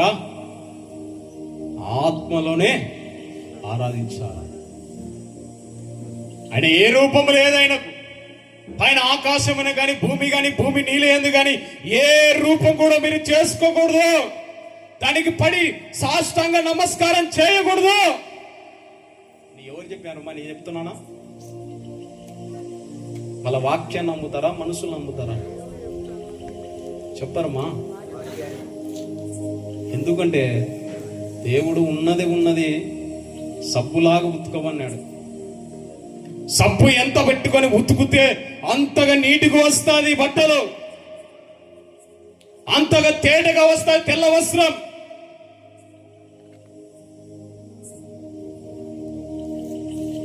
ఏ రూపం కూడా చేసుకోకూడదు అన్నాడు. అలాంటి విడిపించడానికి సమరశ్రీ దగ్గరికి రావచ్చింది ఆయన. అలాంటి విడిపించడానికి సమరశ్రీ దగ్గరికి రావాల్సి వచ్చింది ఆయన. ఏ మాత్రం చెప్పలేదే రంగులు చల్లుకోవని, ఏ మాత్రం చదవలేదే ఇదిగో నువ్వు బాప్తీసం పొందవచ్చు, ఆ యొక్క పల్లారా తీసుకోవచ్చు, కానీ నీ ఇంట్లో పెళ్లి జరిగినా కూడా నీ కొడుకు కానీ నీ ఎవరైనా కానీ బంధువులు కానీ అవి జరిగినప్పుడు వాళ్ళు డీజేలు పెట్టుకుంటే ఆడ ఏం చేస్తారు? నిలబడి చూసి కేకలు వేస్తారు, వలబడితే వేస్తారు కూడా డ్యాన్స్. ఎందుకు ఇట్లా చెప్తున్నాడు? మీరు ఏమన్నా బాధపడండి, మీరు చెప్పి వెళ్ళిపోతాం. కొద్దిసేపు ఉంటే తిట్టుకోండి, బాధలే. ఉండదు ప్రకటింపబడాలని నా దేవుడు చెప్పినాడు. అంటే నాకు దేవుడు చెప్పబడుతున్నాడు కనుక ఏదో చెప్పురా స్వామి, ఏంది చెప్తున్నాను అనుకుంటున్నాను. నాకు ఏది బయలుపరచలేదు అనుకోవచ్చు, దేవుడు నాతో మాట్లాడతాడు. ఆయన మీరు ఎలాగ బాధపడుతున్నారో చెప్తాడు. ప్రతిదీ కూడా నాతో మాట్లాడతాడు ఆయన. ఆయన పాప వేదన అదే. మీరు పాపంలో బతుకుతూ ఉన్నారు, ఆ పాప జీవితాన్ని విడిచిపెట్టి రా. నేను ఉన్నతమైన స్థాయిలో, ఉన్నతమైన స్థితిలో నేను నిన్ను ఉంచుతా. ఉన్నతమైన నడకలో నడుస్తా. నువ్వు తాగితే నీకు ఏమైనా లాభం వస్తుందా? నువ్వు ఆకు ఒక్క వేసుకుంటే నీకు ఏమైనా లాభమా? తాగి నీ లివరు చెడిపోతాది. ఆకు వేసుకొని ఏమేస్తుంది? క్యాన్సర్ వస్తుంది. నీ శరీరాన్ని నాశనం చేసే వాటిని ఎందుకు ఆ యొక్క లక్ష్య పెడుతూ ఉన్నారు? నీ శరీరానికి పాపాన్ని ఎందుకు లక్ష్య పెడుతూ ఉన్నారు? ఎందుకంటే ఆయన ఉచ్చులో ఆయన సాతాను యొక్క ఉచ్చులలో కలిగి ఉన్నారు కనుక ఆ సాతాను యొక్క బంధకాల నుంచి విడిపించడానికే పరిశుద్ధాత్మ దేవుడు మీ మధ్యలోకి మమ్మల్ని పంపించి ఉన్నాడు. ఆయన ఫస్ట్ సారి ఇలాంటి గద్దించి చెప్పాలి. నేను ఏ గ్రామాలకు పోయినా కూడా ఇట్లా అని చెప్పేది. నేను ఫస్ట్ సారి ఆ యొక్క మందిరం లేనప్పుడు ఇలాంటి ఉద్యమము లేదు, ఇలాంటి వాక్యము లేదు. అందుకే దేవుడు చెప్పాడు, నా దక్షిణాస్తం ఉజ్జీవ అని పెట్టాడు దేవుడు. వాక్యం అనేది, ఖడ్గం అనేది ఉజ్జీవంగా దేవుడు రగులుతూ ఉంటాడు ఆయన వాక్యంతో. సమరశ్రీని ఎదురు చూసినట్టు దేవుడు ఆ యొక్క 12 గంటల సమయంలో ఎదురు చూసినట్టు నీ కోసం కూడా ఆయన ప్రతి దినము నిత్య మధ్యాహ్నం ఎదురు చూసినట్టు నీ కోసం ఎదురు చూస్తూ ఉన్నాడు. ఆయన వాక్యంతో మాట్లాడుతూ ఉన్నాడు. అనేకసార్లు ఇది పాపం చేస్తున్న పాపాన్ని వదిలిపెట్టని మాట్లాడుతున్నావు, కానీ వదులుకోలేక ఆ బంధకాలు చిక్కుబడి ఉన్నావని పరిశుద్ధాత్మ దేవుడు సెలవిస్తూ ఉన్నాడు ఈ రాత్రి కాల సమయంలో. ఆ బావి లోతైనది కనుక ఆ లోతు నుంచి విడిపించడానికి యేసుక్రీస్తు సమరయ దగ్గర కూర్చొని ఉన్నాడు. సమరశ్రీని ఎదురు చూస్తూ ఉన్నాడు బావి దగ్గర. ఆ బావి దగ్గర చూస్తూ ఉన్నాడు. ఆమె ఏం సమయం వస్తుందో ఆ సమయంలో ఆయన ఎదురు చూస్తూ ఉన్నాడు. ఆయన నీ కోసం కూడా ఏం చేస్తున్నాడమ్మా? ఎదురు చూస్తూ ఉన్నాడు. ఆయన ఎదురు చూస్తూ ఉన్నాడు. కానీ ఈ రాత్రి కాల సమయంలో ఈ వాక్యం అనేది దేవుడి యొక్క మాట అంటాడు కదా. యోహాను సువార్తలో చదువుతావా? అది 1వ అధ్యాయం 1 వాక్యం అనేది చూడి. వాక్యము దేవుడై ఉండెను, ఆయన ఆదియందు దేవుని యొద్ద ఉండెను, సమస్తమును ఆయన మూలముగా కలిగెను. చూడండి పిల్లరా, ఆదియందు వాక్యమును, వాక్యము దేవుని దగ్గర ఉన్నను, వాక్యమే ఏమంటున్నాడమ్మా? వాక్యమే దేవుడు. వాక్యమే దేవుడు అన్నప్పుడు ఆ దేవుడు వాక్యం చెబుతుంటే ఆ వాక్యాన్ని వినాలా? పోయి పటాలకు కాదు, పోయి చర్చిలో చాలా చర్చిలో కానీ చక్కెర తీసుకుపోతారమ్మా ఇక్కడ కూడా. అంటే కొన్ని గ్రామాలు చూస్తున్నా కాబట్టి, కళ్ళారు చూస్తున్నా కాబట్టి చెప్తున్నాను. నేను చేసుకున్న గ్రామంలోనే మా అత్త ఊర్లో పెద్దమనూరు తెలుసుంటుంది మీకు. అదిగో ఆనంద్ కూడా పెద్దమనూరు తీసుకున్నాడు, కావాలంటే అడుగరి. ఆయక తీసుకుని పోయి అక్కడ పెడతారు. దేవుడు అడిగినాడా? పూలదండవని దేవుడు అడిగాడా? ఊదిగల పెట్టమని దేవుడు అడిగాడా? ఆయన బలి కోరలేదు, కానీ ఏమని అడుగుతున్నాడమ్మా? కనికర పడుతున్నాడు. కనికరమే కోరుతూ ఉన్నాడు ఆయన. బలి కాదు కోరుతున్నది, కనికరమే కోరుతూ ఉన్నాడు ఆయన. ఆయన ఆత్మ కనుక ఆరాధించేవాడు, ఆత్మతోని మనం ఆరాధించాలా. అప్పుడే దేవునికి నీవును ఎట్లా ఉంటుంది? సాంగత్యం ఉంటుంది. నువ్వు ఎంతగా దగ్గర ఉంటే అంతగా ఆత్మలో నువ్వు ఆనందిస్తావు. నువ్వు ఎంతగా ఆయన ప్రేమిస్తే అంతగా నువ్వు గంతులు వేస్తావు. నీకు ఎన్ని కష్టాలు రాని ఆ కష్టాల నుంచి భరాయించుకుంటూ ముందుకు సాగిపోతావు.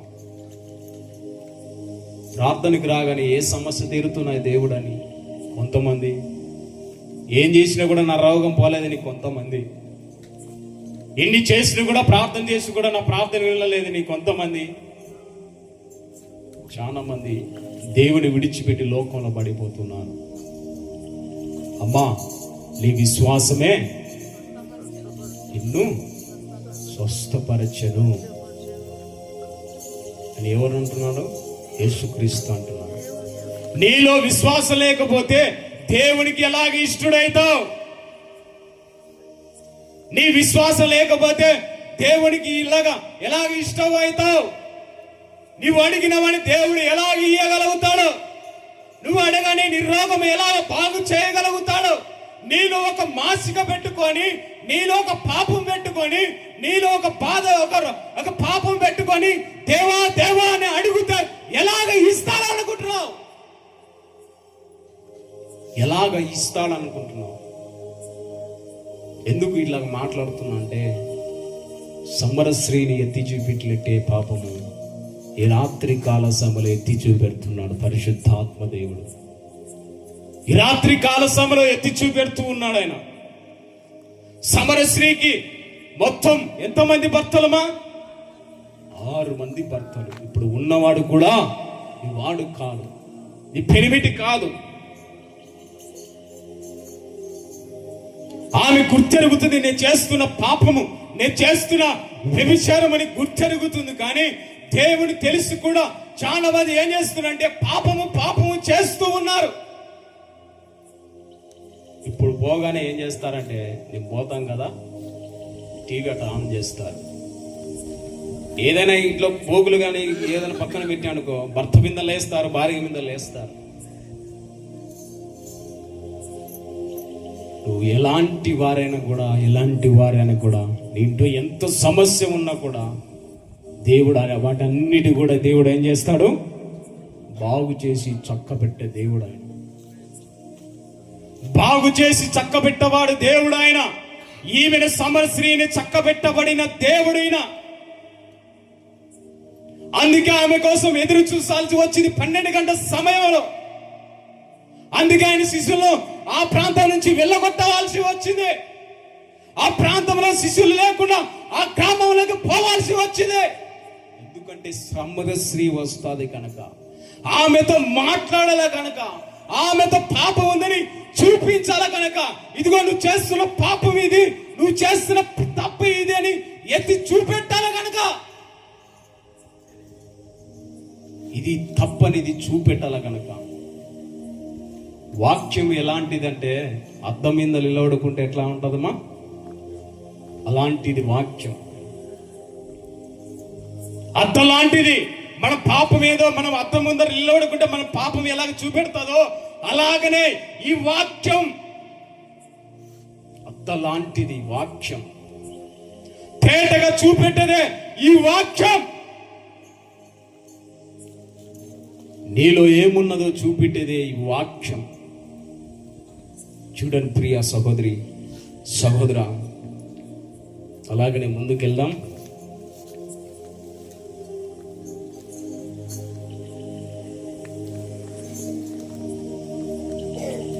చదువు.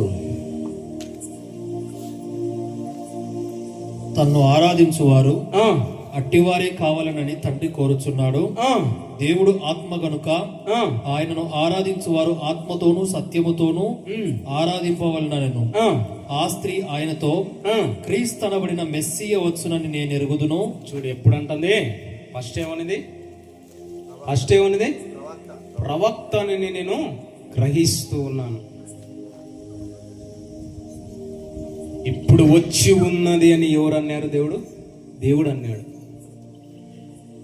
ఆత్మతోనూ సత్యముతోనూ ఆరాధించే సమయం ఇది అన్నప్పుడు ఆమె ఏం చేసింది? నేను మెస్సే అని గుర్తెరుగుతున్నాను. చదవాలి మాట మళ్ళా. ఆ స్త్రీ ఆయనతో క్రీస్తు అనబడిన మెస్సియ వచ్చునని నేను ఎరుగుదును. ఆయన వచ్చినప్పుడు మాకు సమస్తమును తెలియజేయునని చెప్పగా, యేసు, నీతో మాట్లాడుచున్నా నేనే ఆయననని ఆమెతో చెప్పెను. యేసు మాట్లాడుతున్న నేనే ఆయనని చెప్పుచున్నాడంట. చూడండి, నేనే ఆ మెస్సయ్యను, నేనే ఆ ఆత్మను ఆరాధించవలసింది నన్నే, ఆ మెస్సయ్యను. ఎవ్వరి కాదు నిన్ను ఆరాధించవలసింది, ఆ మెస్సయ్యను నేనే. ఆ పాపం నుంచి విడిపించేవాడు నేనే, ఆ బంధకాల నుంచి విడిపించేవాడును నేనే. చూడండి చదువు. ఆయన చదువు 27. ఆ స్త్రీ ఆయనతో, క్రీస్తు అనబడిన మెస్సియ వచ్చునని నేను ఎరుగుదును. ఆయన వచ్చినప్పుడు మాకు సమస్తమును తెలియజేయునని చెప్పగా, యేసు, నీతో మాట్లాడుచున్న నేనే ఆయననని ఆమెతో చెప్పెను. ఇంతలో ఆయన శిష్యులు వచ్చి ఆయన స్త్రీతో మాట్లాడుతూ చూచి ఆశ్చర్యపడిరి. కాని నీకేమి కావాలనని అయినను, ఈమెతో ఎందుకు మాట్లాడుచున్నావని అయినను ఎవడును అడగలేదు. ఆ స్త్రీ తన కుండ విడిచిపెట్టి ఊరిలోనికి వెళ్ళి, మీరు వచ్చి నేను చేసినవన్నీ నాతో చెప్పిన మనుష్యుని చూడుడి, ఈయన క్రీస్తు కాడా అని ఆ ఊరి వారితో చెప్పగా, వారు ఊరిలో నుండి బయలుదేరి ఆయన యొద్దకు వచ్చుచుండిరి.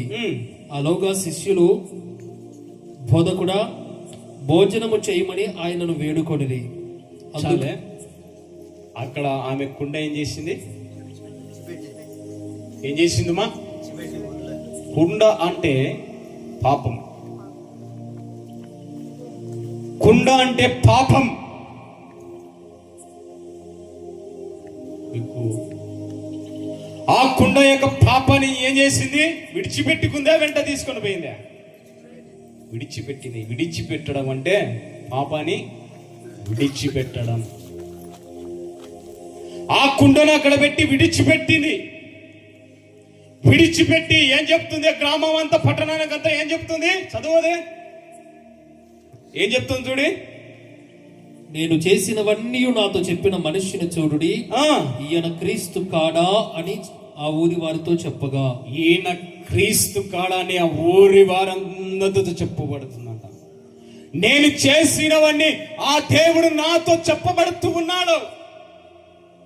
నాకు 5 మంది భర్తలు ఉన్నారు, ఇప్పుడు ఉన్నవాడు కూడా నా భర్త కాదని చూపెడుతూ ఉన్నాడు, అని చెప్పబడుతూ ఉన్నాడు అని వారందరికి కూడా చాటించి చెప్పుతూ ఉన్నదేమో.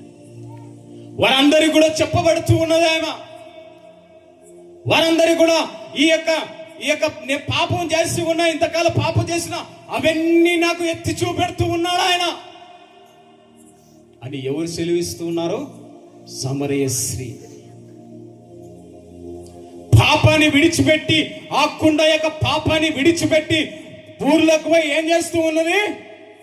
సాక్షార్థంగా ఉండి అనేక వాళ్ళకు ఆయన యొక్క మాటలు చెప్పబడుతూ ఉన్నది. మళ్ళీ దినములో మన సాక్ష్యం ఏమైపోతుంది? ఈ దినములో ఈ సాక్ష్యమును, మన సాక్ష్యము ఏమైపోతుంది? నువ్వు గత కాలంలో పాపం చేసేవాడివి, పాపం దానం చేసేవాడివి, నువ్వు తాగుతుంటే ఆ తాగు నుంచి విడిచిపెట్టేవాడివి. ఆ సాక్ష్యంగా నీ సాక్ష్యం ఎలాగ ఉంది? ఇప్పుడు ఆ కుండను విడిచిపెట్టి మళ్ళా తెచ్చుకుంటున్నావు ఆ కుండను, పాపం యొక్క కుండను. విడిచిపెట్టేదే అలాగ ఉండాలి. కానీ యేసుక్రీస్తు దగ్గర ఆ కుండను మళ్ళీ ఏం చేస్తున్నారంటే తీసుకుంటూ వెనకంబడిపోతూ ఉన్నారు. సమరయ స్త్రీ తన జీవితంలో తన కుండను, విలువైన కుండను విడిచిపెట్టి ఉన్నది. కుండ అంటే పాప యొక్క జీవితం. ఆ పాప యొక్క కుండను విడిచిపెట్టి, ఆ ప్రాంతం నుంచి విడిచిపెట్టి గ్రామానికి అనేక వాళ్ళకి ఏం చెబుతూ ఉన్నది? సువార్త చెప్పబడుతూ ఉన్నది. పన్నులు పోతుంటే ఎంతమందికి సువార్త చెప్తూ ఉన్నారు? పన్నులు పోతే ఎలాగుంటారు తెలుసా? ఈరోజు నాటికి ఏమైంది? ఏం జరుగుతుంది? మీరు నవ్వుకోరి, నగడం కాదు. ఏం జరుగుతుంది రేపు?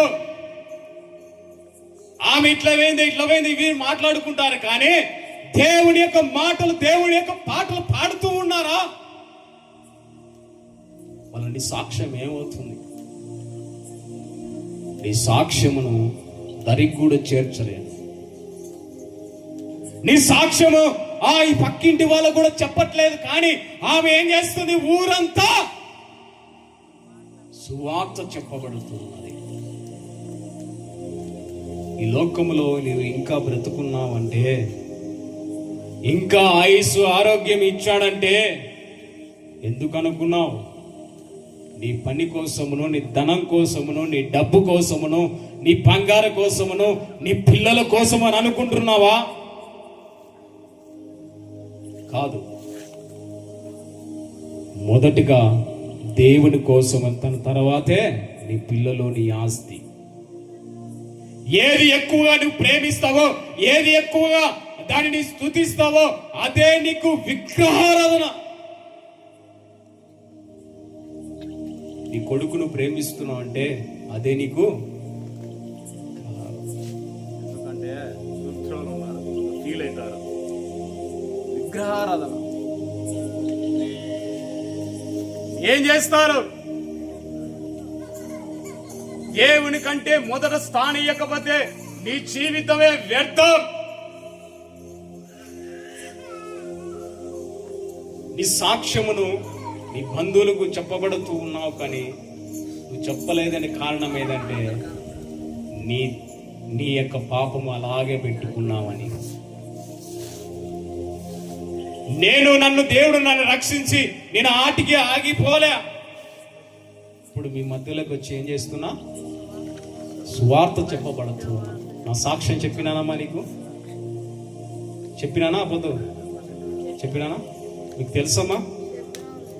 మీకు తెలుసా? నేను పాపం చేసిన వాడిని లోకం నుండి, ఒక అమ్మాయి ఉచ్చులలో పడి ప్రేమించిన వాడిని వ్యక్తిని నేను. ఒక స్నేహితుడు మాట విని, స్నేహితుడు ఎవరైనా కానీ బాగు కొరకు చూడాలనుకుంటాడు కానీ చెడపడానికి కాదు స్నేహితుడు. కానీ నా స్నేహితుడు ఏం చేశాడంటే చెడిపేసిన నన్ను, వేరే అమ్మాయితో సాంగత్యం పెట్టి నన్ను చెడిపేసాడు. వేరే అమ్మాయిని ప్రేమించు, ఆ అమ్మాయిని చూడు, అనేక వాళ్ళు చూస్తూ ఉన్నారు, నువ్వు కూడా ప్రేమించు, నువ్వు కూడా అమ్మాయిని ప్రేమించంటే వాడే ప్రతిదీ కూడా నాకు నేర్పించేవాడు. ఏది కూడా తెలియదు నాకు. అప్పుడు మా ఊర్లో ఇళ్ళల్లో కూడా ఎవరు కూడా నమ్మలే వాడు ఇలాగ చేసాడంటే. అంటే అంత మంచితనం, అంత మెత్తకోనేలాగా ఉండేవాడిని. అది ఒక మాట అంటారు కదా, మంచోడు మంచోడు అని. అది అనకూడదు కానీ మీకే తెలుసు. అలాగ చేసిన వాడిని నేను. తలవంచిపట్నం తెలుసు కదమ్మా?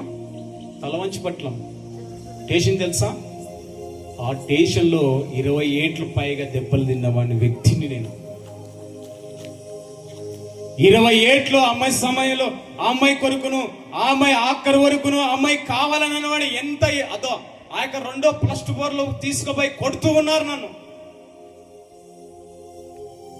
కాశ్పూర్ గ్రామంలో అంటే రామరెడ్డి అంటే ఆయన ఒక సర్పంచ్, ఆయనకు సర్రనని ఆ యొక్క పోలీసు పోయినాడా, ఏ మాత్రం కూడా ఎవరిని కూడా అడగకుండా. వాళ్ళు ఏం చేశారంటే తిట్టినారు బాగా కానిస్టేబుల్. ఇప్పుడు తిట్టిన వాడు దొరికితే ఏం చేస్తాడమ్మా తెలుసు కదా. ఆ కోపాన్ని నా మీద ప్రభావం చూపెట్టినాడు కానిస్టేబుల్. భయంకరంగా తిట్టినాడని, భయంకరమైన బూతులు మాటనని, ఎవరు రావన్నారని భయంకర తిట్టినాడని ఆ యొక్క లాఠీతో భయంకరంగా కొట్టబడినాడు కానిస్టేబుల్. కొట్టగానే ఎంత కొట్టినా కూడా కన్నీళ్ళు రాలేదు. ఎందుకంటే ప్రేమ అనే మాయలో వన్నే, ప్రేమ యొక్క ఉచ్చులో వన్నే. వాళ్ళు అంటున్నారు, సారి వీడు ఎంత కొడుతున్నా కూడా ఏడ్చలేదు సారి వీడు అంటున్నారు. అంటే వీడికి ఎన్నో అనుభవించినట్టున్నాడు, అందుకే దెబ్బలు తింటూ కూడా కన్నీళ్ళు రాలేదు. దెబ్బలు తిన్న తర్వాత తీసుకున్న తర్వాత నీకు 6 నెలల జైలు శిక్ష పడుతుంది, ఆయన మైనారిటీ అని ఆ యొక్క ఆధార్ కార్డులో పుట్టించినారు. మేజర్ కాలే, ఏసి లేదు, నీకు 6 నెలల జైలు శిక్ష పడుతుంది, ఏం చేస్తావని. ఆ పాపను కూడా కింద కొడుతున్నారు. కొట్టిన కూడా ఆ పాప ఏమనలే. ఎప్పుడైతే నువ్వు నీ ఇంటికి పో అన్నదో అప్పుడు ఎవరు వాళ్ళ ఇంటికి పంపించి, నేను వారం రోజుల వరకు ఇట్లా పనుకోలేదు కానీ ఇట్లా పనుకున్నవాని. ఎందుకంటే వారం రోజుల వరకు సరిగా పనుకోలేని వాని. నేను అన్నం తింటున్నా కూడా అన్నం తీసి అమ్మాయి కోసం అన్నం పెట్టి పక్కన పెట్టి నేను కొద్దిగా తిన్నవాని. పక్కన వేస్తే కుక్క తినవేది. ఎక్కడ పోయినా కూడా నా వెనకం పడ వచ్చేవాడు. ఎందుకు తెలుసా? ఎందుకుమ్మా? చనిపోతానని. నేను చెప్పిన నేను బ్రతకను, నేను చనిపోతా. మా వదిన అనేది ఒక మా ఎందుకు వస్తాది నీకు ప్రేమించినట్టే అంటే అది ఆట బొమ్మనా పోయి దొరికేది మళ్ళా ఎలాగే వస్తుందని. మనం ఇంత ప్రేమ ఉంటుందని తెలియదు, అంతగా ప్రేమించాను ఆ పాపను. ఈ వారం రోజుల వరకు నన్ను కాచుకుంటూ ఉంటారు. ఎక్కడ పోయినా ఏ ప్రదేశానికి పోయినా వెనకంపడే వచ్చేవాళ్ళు. వెనకంపడి వచ్చి నేను 7వ రోజు ఏం చేశానంటే ఫోన్ చేసి వాళ్ళు తెలియకుండా నేను చనిపోతా, నేను బ్రతుకుని ఏడ్చుకుంటా పోయినా. దాదాపు 4-5 కిలోమీటర్లు నడుచుకుంటూ పోయినా. ఒక గుంతలు చూసుకొని దుంకాలని, చనిపోవాలని. గల్లు ఉన్నాయి మాకెళ్ళి సుంకేశ్వర గ్రామంలో, గనులు, కాలవంది ఇవన్నీ ఉన్నాయి.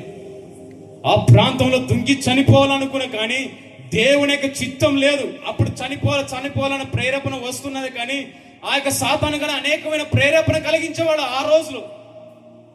నువ్వు చనిపో, ఎందుకు బ్రతుకున్నావు, ఎందుకు నీ బ్రతుకు, చనిపో అని అన్నవాడు సాతానుగాడు. కానీ దేవుడు ఒకే ఒక మాట పిలుస్తున్నాడు, నన్ను అనుసరించు, భయపడకు నేనున్నా, నన్ను అనుసరించు, భయపడకు నేనున్నాను అంటున్నాడు ఆయన.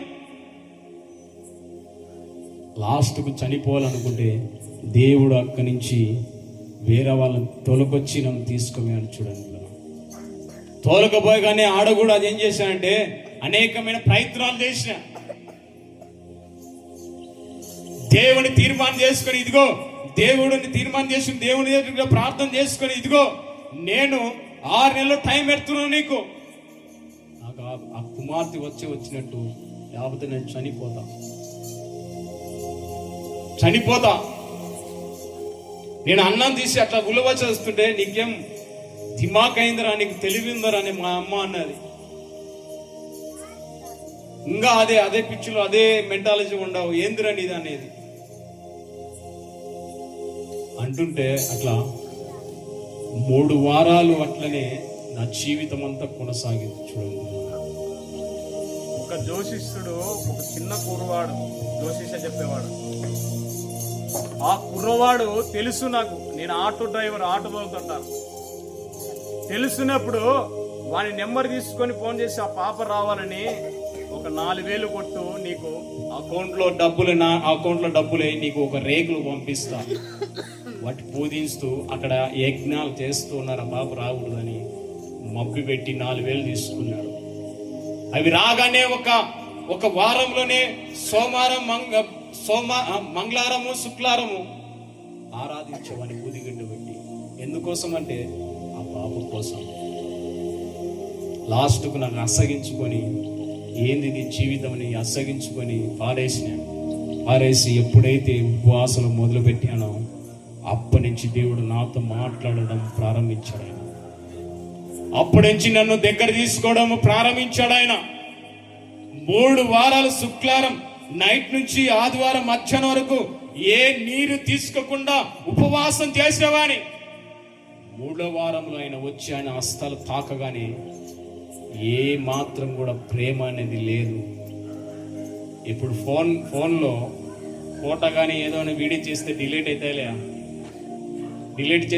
అవుతాయిలే, అలాగనే నా జీవితంలో దేవుడు ఏం చేశాడంటే డిలీట్ చేశాడు. ప్రేమ అనే ఉచ్చులు, ప్రేమ అనే తలంపులు లేకుండా, ఈ లోకమైన తలంపు లేకుండా దేవుడు వాటి నుంచి డిలీట్ చేశాడు. ఎప్పుడంటే ఆయన తాకినప్పుడే ఆ కార్యం జరిగించాడు. అట్లా నడుచుకుంటూ నా జీవితం ఇప్పుడు కూడా కల్లారా నన్ను సాక్ష్యంగా పలుకుతూ ఉన్నారు. అనేకులు సాక్ష్యంగా పలుకుతూ ఉన్నారు. ఒకప్పుడు ఈ బట్టలు వేసుకున్న వాడిని కాదు, ఏదో ఊళ్ళో వాళ్ళు ఇచ్చే బట్టలు వేసుకున్న వ్యక్తిని నేను. లొడుబిడిగా వేసుకున్న వ్యక్తిని విడిచిపెట్టి పక్కన వేసినారు, అలాంటి బట్టలు వేసుకున్న వ్యక్తిని నేను. కానీ ఇప్పుడు మీ ముందర ఎలా ఉన్నా, వీటి గొప్పతనం కాదు, కానీ దేవుడు నన్ను చేరి తీసుకొని ఆయన గుండెలుగా అత్తుకున్నాడు. చూడి, పాపమైన అన్ని కూడా, పాపాత్మను అన్ని కూడా, ఘోరమైన పాపమైన కూడా ఆయన గుండెలకు అత్తుకొని నా పాపాలు క్షమించి ఆయన దగ్గరకు చేర్చుకున్నాడు. చూడే, ఎవడు చేర్చగలుగుతాడమ్మా? ఆ దేవుడు మాత్రమే. అన్ని తెగించి ఎన్ని కష్టాలు ఉన్నా కూడా, కుమారులు ఎన్ని కష్టాలు ఉన్నా కూడా ముందుకు సాగుతూ పోతూ ఉన్నాగా దేవుడు మాట్లాడుతున్నాడు. కానీ అనేకమైన మాటలని, ఎన్నో శోధనలు, దైవిక అద్భుతాల పోయిటలు ఉన్నారా? నేను కూడా అక్కడ వాలంటీర్ పని చేసేవాడిని. ఎక్కడ? జంబలబడిలో నేను కూడా దైవిక అద్భుతాల్లో నేను కూడా చేసేవాడిని. నాది పిల్లలు అనారోగ్యము, 20 రోజులకు ఒకసారి బ్లడ్ ఎక్కించేవాడిని ఇద్దరికి, ఇప్పుడు కూడా. కానీ దేవుడు మహాకృప వల్ల ఆరోగ్యం ఇచ్చాడు. నేను పిల్లల కోసం నేను అడగలేదు, కానీ నాకు సేవ ఎలాగా, దేవుడు సేవ చేయాల ఎలాగంటే టైం ఉంది, సమయం ఉంది అని చెప్పేవాడు. ఆయన మబ్బి పెట్టేవాడు. నేను వాలంటీర్ చేసినా కానీ దేవుడు నాతో మాట్లాడినాడు. నువ్వు ఎదుగుతూ ఉంటే వాళ్ళకు తెలుసు కనుక అక్కడి నుంచి బయటికి రా, ఆ ప్రాంతం నుంచి బయటికి రా. వాటికి పోతే ఏ మాత్రం కూడా నాది ఇక ముఖం అనేది ఇక ఏదో వికారం పెట్టుకుంటారు రే, అట్లా పెట్టుకున్నవాడిని నేను. అంటే విమర్శించుకోవడం కాదు, నా జీవితం చెప్తున్నాను నేను, విమర్శించడం లేదు. నా జీవితం, నా వ్యక్తిగత జీవితం చెప్తున్నా. ఎప్పుడైతే అక్కడ విడిచిపెట్టి వచ్చి ఉన్నానో ఆ బాధ లేదు, ఆ దుఃఖం లేదు, ఆ వేదన లేదు, ఏది కూడా లేదు. అప్పుడు మనుషుల వైపు చూసేవాని, అప్పుడు పాస్టుల వైపు చూసేవాని, వాళ్ళు చెప్తే నమ్మేవాని. కానీ ఎప్పుడైతే దేవుని వైపు చూసి దేవుని వైపు చూస్తూ నడుస్తూ ఉన్నానో ఆ బాధమైంది, ఆ దుఃఖమైంది. మనుషు మాటలు వింటే గాయపరిచే వాళ్ళ కానీ గాయాల కట్టేవారు కాదు. మా దేవుడు మాత్రమే గాయాల కట్టువాడు. నా గాయాన్ని కట్టి నీ మధ్యలో సాక్షిగా నిలబెట్టినాడా లేదా? దాదాపు నవంబర్ వచ్చే సంవత్సరం అవుతుంది సేవ పరిచర్య. అనేక గ్రామములు పోతూ ఉంటాం కానీ ఏది కూడా మేము ఆశించిపోలేదు. ఏదో ఏది కూడా ఆశించి మేము పోవట్లేదు. దేవుడు ఏం చెప్పాడంటే మీరు బయలుదేరు అంతే. కానీ నాకు తినడానికి తిండి, కుటుంబంలో కావలసిన అన్నీ కూడా దేవుడు ఆశీర్వదించాడు. ఎప్పుడంటే ఆయన వైపు చూసినప్పుడు. ఎన్ని కష్టాలు ఉన్నా కష్టాల నుంచి బయట వేశాడు ఆయన. నువ్వు అనుకుంటావు మా ఓపెన్కి చెప్తున్నా, నా భార్య లోకము నుండి నశ వేసుకున్న నా భార్య నశ పిచ్చిగా వేసుకుంటున్నది. నశం ఇట్లా నేను అడుస్తున్నానని నీళ్లు పోసుకొని దొంగ వేసుకొని వచ్చేది నా భార్య. కానీ దేవుని దగ్గర ఆయన పాదాల పట్టుకుంటూ ఏడ్చుకుంటూ ఎన్నో సంవత్సరాల నుంచి, దాదాపు 11 సంవత్సరాలు అయింది నా పెళ్ళి, మ్యారేజ్ అయ్యి. అట్లా ఏడ్చుకుంటూ దేవుని కన్నీళ్ళు పెట్టుకుంటూ నా భార్య ఒక ఊర్లో అప్పుడు కొడుకులు పుట్టలే, అప్పుడు ఊర్లోకి పోతే ఇలా తాళి తీసి మగ మీద వేసింది నా మీద. నా అత్త కూడా సరిగా చూసుకోకుండానే అది. మాకు వాళ్ళకు 2 కూతుర్లు, పెద్దల్లుడు చిన్నల్లుడు నేను. ఏమన్నా చెప్పొచ్చమ్మా? టైం అవుతుంది కొద్దిగా, టైం అయింది కనుక అందుకు. ఆ వ్యక్తిని చూస్తే దగ్గర తీసుకొని ఎన్నో అన్నం తీసుకొచ్చి పెట్టేది, రాత్రిపూట పనుకుంటే మంచం వేసేది. నేను ఆమె నన్ను ఏ రీతి కూడా ప్రేమ తీసుకొని దగ్గర తీసుకోలేదని కిందనే పని పెట్టేది. నన్ను ఎంతకంటే అంత దీనతగా చూసేది. అక్కడ ఉన్న మా పిన్ని గారు ఉన్నారు, అందరూ ఉన్నారు అక్కడ. వాళ్ళే చూసి బాధపడేవారు. వాళ్ళే తీసుకొని నన్ను దగ్గర చేసుకొని, ఇదిగో క్రిస్మస్ పండుగ రాగానే, గుడి ప్రాయం రాగానే వాళ్ళే నాకు కొత్త బట్టలు కొనిచ్చేవాళ్ళు. ఏ బంధువులు కూడా నాకు సాయం చేయాలమ్మా, నిజం చెప్తున్నాను. ఇప్పుడు కూడా 2 అన్నలు ఉన్నారు, ఎట్లా ఉందరని కొడుకులు కూడా అడిగే వాళ్ళు కూడా లేరు నాకు. ఏ ఒక్కరు కూడా అడగట్టే వాళ్ళు లేరు. మా బాబాయిలు గారు కానీ, మా చిన్నాయన గారు కానీ ఎవరు కూడా అడిగే వాళ్ళు లేరు.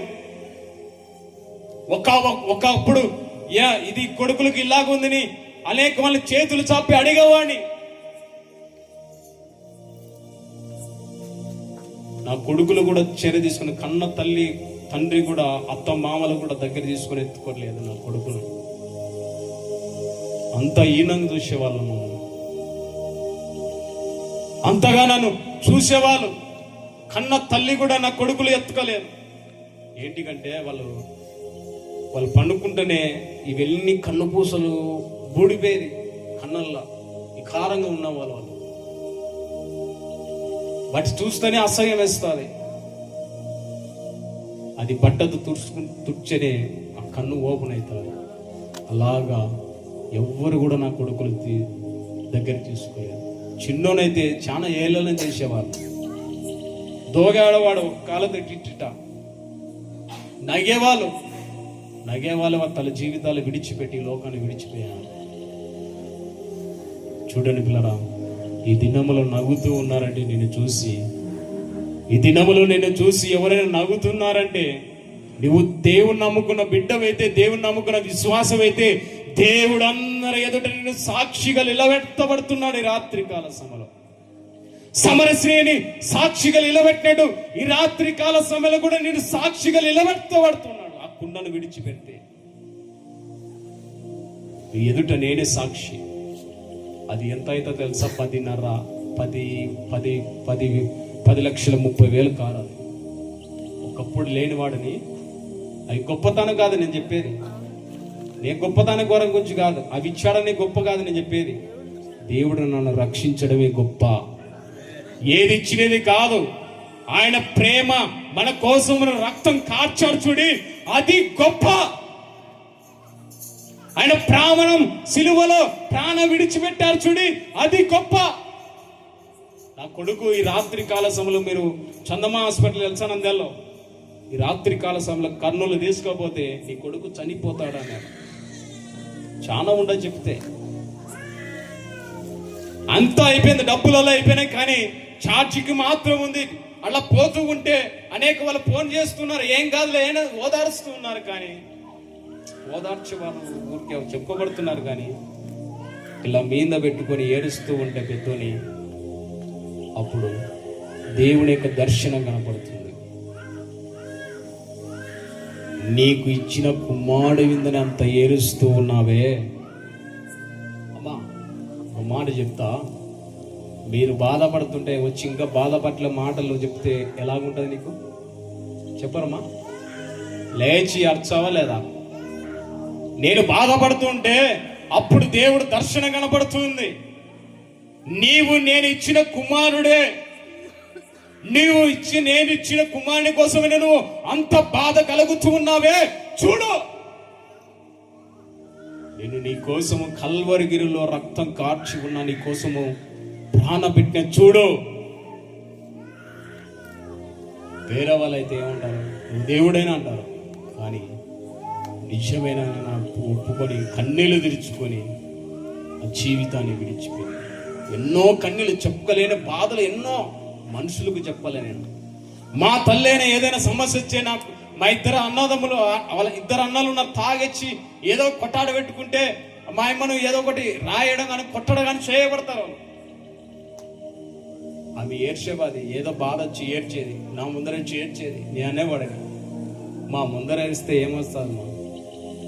ఏమొస్తుంది? మా ముందర ఏడిస్తే నీకు ఏమొస్తుంది? ఏదో 4 మాటలు చెప్తాను కానీ ఏమొస్తుంది? అదే మోకరించి పాదాల పట్టుకో. సమస్య తీర్చువాడు ఆయనకు మాత్రమే సాధ్యమవుతుంది. ఎందుకంటే చెప్పాలమ్మా? చెప్పాలా? ఎందుకో? సమస్తము కలుగజేసిన వాడు ఆయన కనుక, సమస్యల నుంచి విడిపించేవాడు ఆయనే.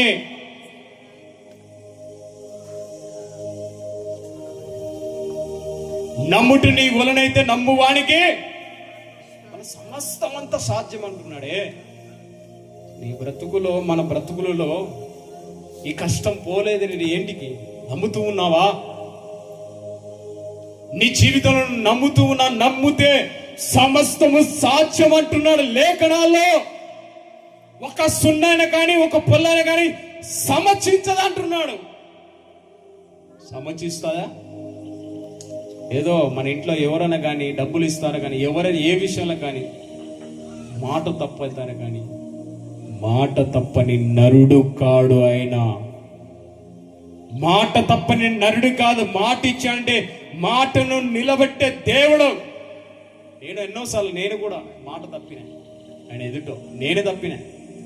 ఎన్నోసార్లు లోకంలో పడిపోయినా, రక్షించినప్పుడు లోకంలో పడినా. లోకంలో పడితే ఒక్కసారి నన్ను పట్టుకున్నాడు. సంవత్సరం కిందట 2023 సంవత్సరములో లాస్ట్ దినాల్లో పట్టుకున్నాడు ఆయన. అనేక మాటలు చెవులు వేసుకొని అవే మెదులుతూ ఉన్నాయి. కానీ దేవుడు, నేను నిన్ను పిలుస్తూ ఉంటే ఎందుకు పోతూ ఉన్నావు? నేను నిన్ను పిలుస్తూ ఉంటే ఎందుకు పోతూ ఉన్నావు? ఇదిగో నా పని నెరవేర్చే వరకు నిన్ను వదలను. ఇప్పుడు కూడా నన్ను వదిలిపెట్టలేదు ఆయన. వదిలిపెట్టే దేవుడు కాదు ఆయన. నీ చేయిని పట్టుకొని ఆ సమస్యల గుండె నుంచే నడిపించే దేవుడు ఆయన. సమరశ్రీని విడిపించలేదా పాపం నుంచి? సమరశ్రీ నుంచి రక్షించలేదా? మళ్ళీ నువ్వెందుకు అంత చింతపడతావు? ఎందుకు అంత బాధపడతావు? ఎంత బాధలు ఆయనకు. ఒక విషయం తెలుసమ్మా మీకు, ఆకాశము భూమి చూడు, భూమి ఆయన పాదపీఠం అంటే మనం ఎలా కనపడతాం ఆయనకు? చెప్పరమ్మా.